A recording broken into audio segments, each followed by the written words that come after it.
Welcome back, fourth graders. I'm Miss Kirkness, and I'm here with you today to read Chapter 11 of City of Ember. Chapter 11, Lizzie's Groceries. Lena spent all that day in Mrs. Murdo's house, which was just like theirs, only neater. There was one couch and one fat chair covered in fuzzy striped material, and one big table. Mrs. Murdo's table wasn't wobbly like theirs. On the table was a basket, and in the basket were 3 turnips, each of them lavender on one end and white on the other. Mrs. Murdo must have put them there, Lena thought, not just because she was going to have them for dinner, but also because they were beautiful. Lena sat sideways on the couch with her legs stretched out, and Mrs. Murdo covered her with a soft gray-green blanket. "This will keep you warm," she said, tucking it around Lena's legs. Lena didn't really feel cold, but she did feel sad, which was, in a way, the same. The blanket felt good, like something holding her. Mrs. Murdo gave Poppy a long purple scarf to play with and made a creamy mushroom soup with potatoes, and all day Lena stayed there, snuggled under the blanket. She thought about her grandmother, who had had a long and mostly cheerful life. She cried some and fell asleep. She woke up and played with Poppy. The day had a strange, but comforting, feel to it, like a rest between the end of one time and the beginning of another. On the morning of the next day, Lena got up and got ready to go to work. Mrs. Murdo gave her beet tea and spinach hash for breakfast. "The singing's coming up soon," she remarked to Lena as they ate. "Do you know your part?" "Yes," said Lena. "I remember it pretty well from last year." "I rather like the singing," said Mrs. Murdo. "I love it," Lena said. "I think it's my favorite day of the year.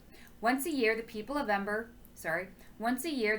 the city came together to sing the 3 great songs of Ember." Just thinking of it made Lena feel better. She finished her breakfast and put on her red jacket. "Don't worry about Poppy. I'll take care of her," said Mrs. Murdo as Lena headed for the door. "When you come back this evening, we'll talk about how to proceed." "Proceed?" said Lena. "Well, you can't live by yourselves, just the 2 of you, can you?" "We can't?" "Certainly not," said Mrs. Murdo sternly. "Who's to take care of Poppy while you're off delivering messages? You must move in here with me. I have an empty bedroom, after all, and quite a nice one. Come and look."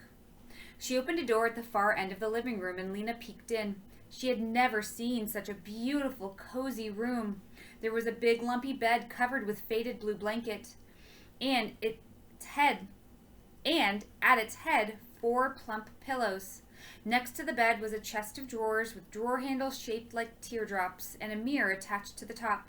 The carpets on the floor were all different shades of blue and green, and in the corner was a sturdy square table and a chair with a back like a ladder. "This will be your room," said Mrs. Murdo. "Yours and Poppy's. You'll have to share the bed, but it's big enough."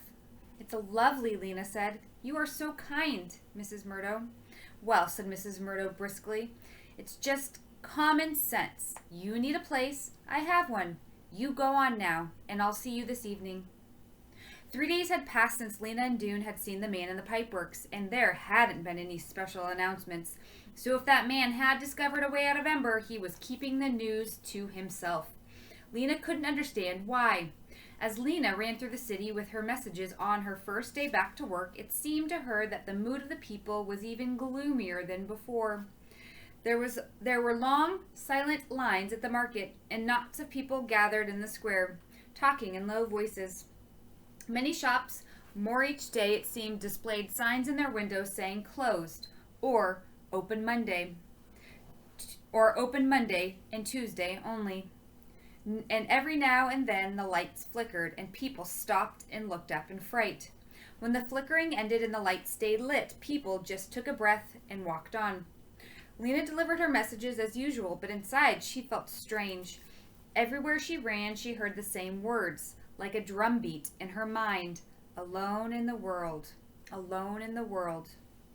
It wasn't exactly true. She had Poppy, she had friends, and she had Mrs. Murdo, who was somewhere between a friend and a relative. But she felt as if she had suddenly gotten older in the last 3 days. She was sort of a mother herself now. What happened to Poppy was more or less up to her.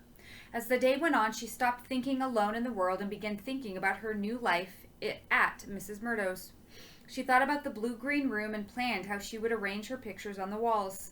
The one she'd drawn with her blue pencil would look especially nice because it would match the color of the rugs.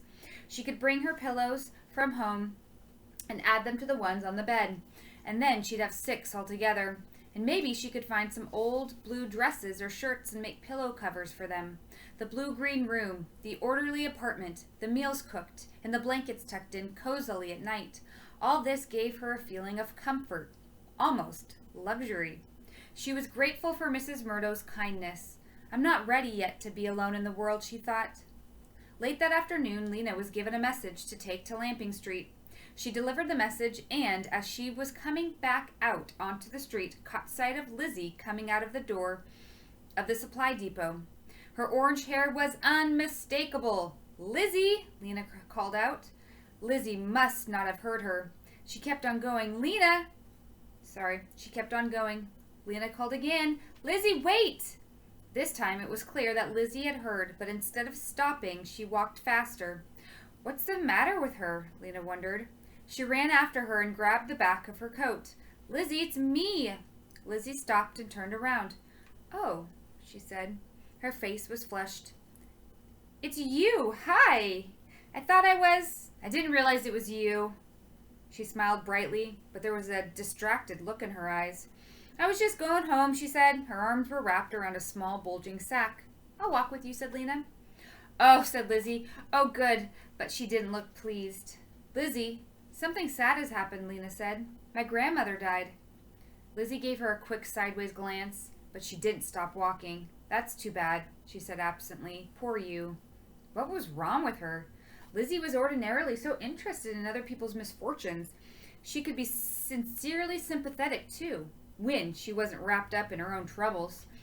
Lena changed the subject. "What's in the sack?" she asked. "Oh, just some groceries," said Lizzie. "I stopped in the market after work." "You did?"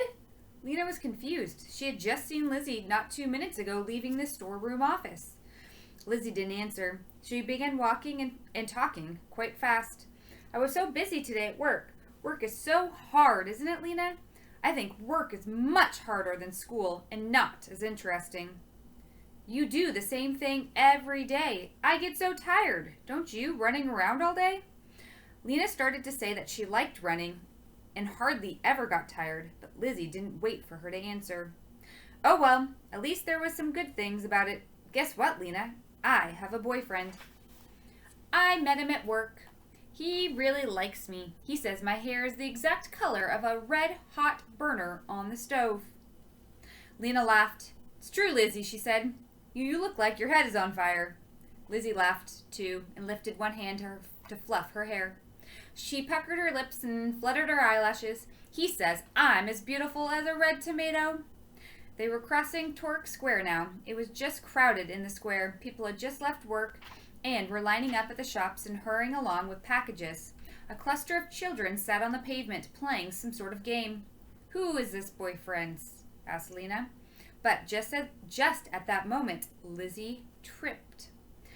She'd been strutting along, being beautiful, not paying attention to her feet, and the edge of her shoe caught on an uneven place in the pavement. She staggered and fell, and as she fell, she lost her grip on the sack. It hit the ground and toppled sideways, and some cans spilled out. They rolled in all different directions. Lena reached for Lizzie's arm. "Did you hurt yourself?" she asked. But Lizzie went scrambling after the cans so quickly it was clear she wasn't wanting to help. Lena went after the cans too. 2 had rolled under a bench. Another was going toward the children, who were on their feet now, watching Lizzie's wild, spider-like motions. Lena picked up the cans under the bench, and for a second her breath stopped. One of them was a can of peaches. "Peaches?" it said, right on it, and there was a picture of a yellow globe. No one she knew had seen a can of peaches in years. She looked at the other one. It was just as amazing. "Creamed corn," it said. Lena remembered having creamed corn once as a thrilling treat when she was 5 years old. There was a shout. She looked up. One of the children had picked up a can. "Look at this," he cried, and the other children gathered around him. "Applesauce," he said, and the children murmured, Applesauce? Applesauce? As if they had never heard the word before. Lizzie was on her feet. She had all the cans except for 2 in Lena's hands and the one the child had picked up. She stood there for a moment, her eyes flickering back and forth from Lena to the children. Then she smiled, a bright, fake-looking smile.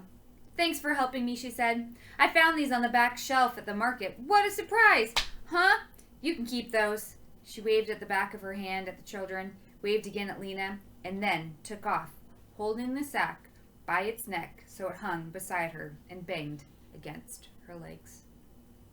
All right, I'm going to stop there for part 1 of chapter 11. Please continue with part 2 in just a minute.